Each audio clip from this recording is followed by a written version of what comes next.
नाज़िर शहदादपुर में Benazir income support programme जे वज़ीफ़े जी किस्त शुरू न थियण करे मुस्तहिक औरतूं परेशानी दरबदरी जो शिकार आहिनि। उन हवाले सां ॾिसूं था शहदादपुर खां मेरान टीवी जे रिपोर्टर अली नवाज़ टेवाल जी रिपोर्ट। शहदादपुर में एक हफ़्तो गुज़रण बावजूद भी बेनज़ीर इनकम सपोर्ट या पैसा ना हली सघनि। अचो तो शरीक औरतुनि खां पुछूं तो उन्हनि जो छा चवणु आहे।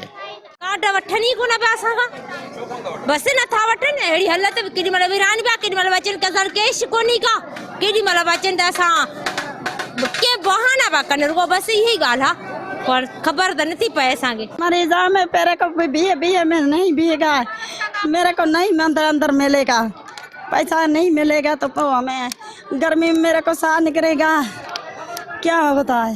दुनिया आई हुई है, धक्के में धक्के मर के उधर से निकलती है, फिर कोई मर भी जाती है, कई दुनिया मर जाती है। मेरे कल भी औरत एक मर गया, अटैक हो गया उसको।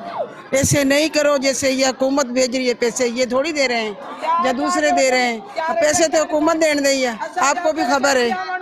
अरे गरीब आदमी है, ऐसे नहीं करो, ऐसे नहीं करो। पैसा कटी नहीं पिया, पर इहो आहे त बाबा असांखे हिते बीहारियो, पाण हिते तोखे ॿुधायां हले वई हो त बाबा अमीर माण्हू अचे थो न फ़ोन थी वञे फलाणे खे ॾियो, ॾियो था वञनि। असांजो इहो त ज़ुल्म इंसाफ़ कोन्हे न, इहो छा जो इंसाफ़ आहे। साईं सां सुबुह खां वठी बिठा, असांजे ॿार बि ॾिस सॼो ॾींहुं वेठा आहिनि हिते, न ॾियनि था न चओ, वरी कटनि पिया ऐं ज़ुल्म लॻो पियो। हाणे ॾिस गरीब केतिरो आवाम परेशान आहे, सॼो ॾींहुं वीचारे बिठा आहिनि, हाणे हालत लॻो पियो आहे। कुछ ख्याल कर गरीब नहीं हो, बेनज़ीर की अपील आहे गरीब की मदद करें। हाँ ॾिस हालत वगैरह न असांजे नियाणियूं असांजे ॾिसो सॼो ॾींहुं असां बीहारे वेठा आहियूं हिते, ज़ुल्म लॻो पियो असां सां, न ॾियनि था वरी कटनि पिया ऐं इहो ज़ुल्म असां सां।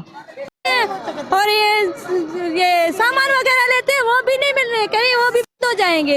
ऐसे तो नहीं करे हुकूमत वाले, हम भी गरीब है, ऐसे पता नहीं ऐसे ही बोल रही तारीख सर्वे वाले करें, सर्वे वाले भी ऐसे ही बोल रही तारीख लगा कर दे रहे, ऐसे ही कर दिए तो इन्हें के कहीं बोर्ड या लगाए किधर जावा।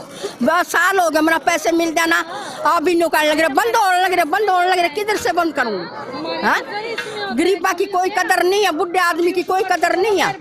बेटे काट दे तो और बीबी भी काट दे उनकी साथ में।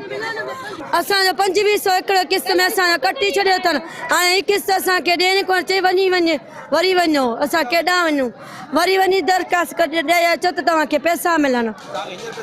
न ईअं मोकल पिया अची कोन तव्हांजा पैसा, असांखे चयो अथनि तुंहिंजा आया आहिनि, हाणे ॾियनि कोन था। हा ख़बर कोन्हे असांखे, ॾियनि कोन, असांखे चयो हिते अंगूठो हणी वञो तव्हांखे मिली वेंदा, वरी असांखे चवंदा तव्हां असांखे चयो असां तव्हांजा भाउ आहियूं, असां तव्हांखे वठी रहिया आहियूं, असांखे तव्हां ख़र्ची ॾियो। हाणे ईअं त कोन थियो, 2500 2000 3000 ईअं वठंदा आहिनि। हाणे असां ग़रीब माण्हू, असां किथां मुंहिंजो नंढड़ो चाक बि कोन्हे। कैमरामैन सदाम हुसैन बुगिया सां गॾु अली नवाज़ टेवाल, मेरान टीवी, शहदादपुर।